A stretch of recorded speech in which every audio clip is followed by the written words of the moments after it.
Hello everyone, welcome back to the channel. আজকের রচনার বিষয় রাজা রামমোহন রায়। ভূমিকা: রাজা রামমোহন রায় ছিলেন আধুনিক ভারতের প্রথম পুরুষ এবং ভারতের নবজাগরণের অগ্রদূত। তিনি কুসংস্কারাচ্ছন্ন ভারতীয় সমাজকে আলোর পথ দেখিয়েছিলেন।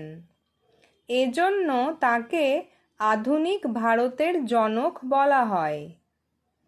জন্ম ও শৈশব: রামমোহন রায় 1772 সালের 22শে মে পশ্চিমবঙ্গের হুগলি জেলার রাধানগর গ্রামে এক সম্ভ্রান্ত ব্রাহ্মণ পরিবারে জন্মগ্রহণ করেন।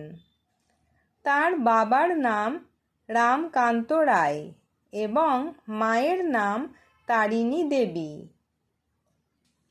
অগাধ পাণ্ডিত্য: তিনি অত্যন্ত মেধাবী ছিলেন। ছোটবেলাতেই তিনি বাংলা, সংস্কৃত, আরবি ও ফার্সি ভাষায় দক্ষতা অর্জন করেন। পরবর্তীকালে তিনি ইংরেজি, গ্রিক এবং হিব্রু ভাষাও শেখেন।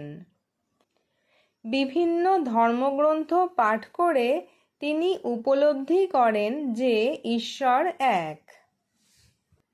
সমাজ সংস্কার ও সতীদাহ প্রথা উচ্ছেদ: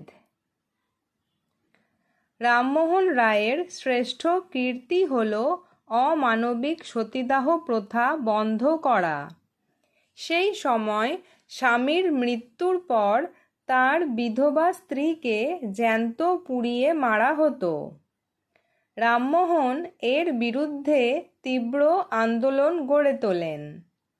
তারই প্রচেষ্টায় 1829 সালে লর্ড উইলিয়াম বেন্টিং আইন করে এই প্রথা নিষিদ্ধ করেন।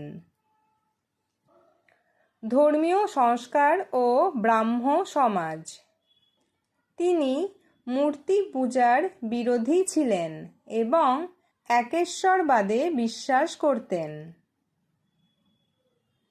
1828 সালে তিনি ব্রাহ্ম সভা স্থাপন করেন, যা পরে ব্রাহ্ম সমাজ নামে পরিচিত হয়। তিনি মানুষকে এক ঈশ্বরের উপাসনা করার ডাক দেন। শিক্ষা বিস্তারে অবদান: ভারতে ইংরেজি শিক্ষা প্রসারের ক্ষেত্রে তাঁর ভূমিকা অপরিসীম। তিনি বিশ্বাস করতেন যে আধুনিক বিজ্ঞানের শিক্ষা ছাড়া দেশ এগোতে পারবে না। তিনি কলকাতায় হিন্দু কলেজ, বর্তমানে প্রেসিডেন্সি বিশ্ববিদ্যালয় প্রতিষ্ঠায় বিশেষ সাহায্য করেন এবং নিজস্ব উদ্যোগে অ্যাংলো হিন্দু স্কুল স্থাপন করেন।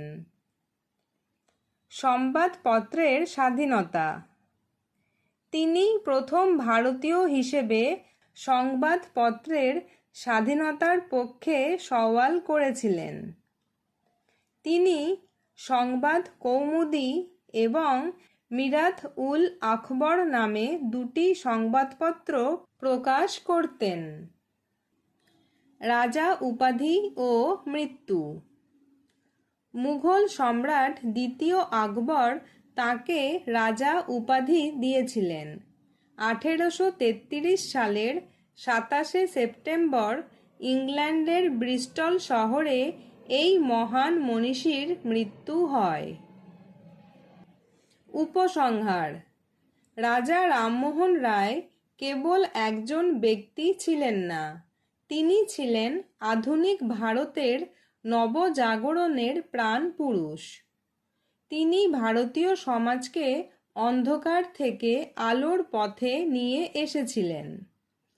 তাঁর আদর্শ ও সমাজসেবা আজও আমাদের অনুপ্রাণিত করে।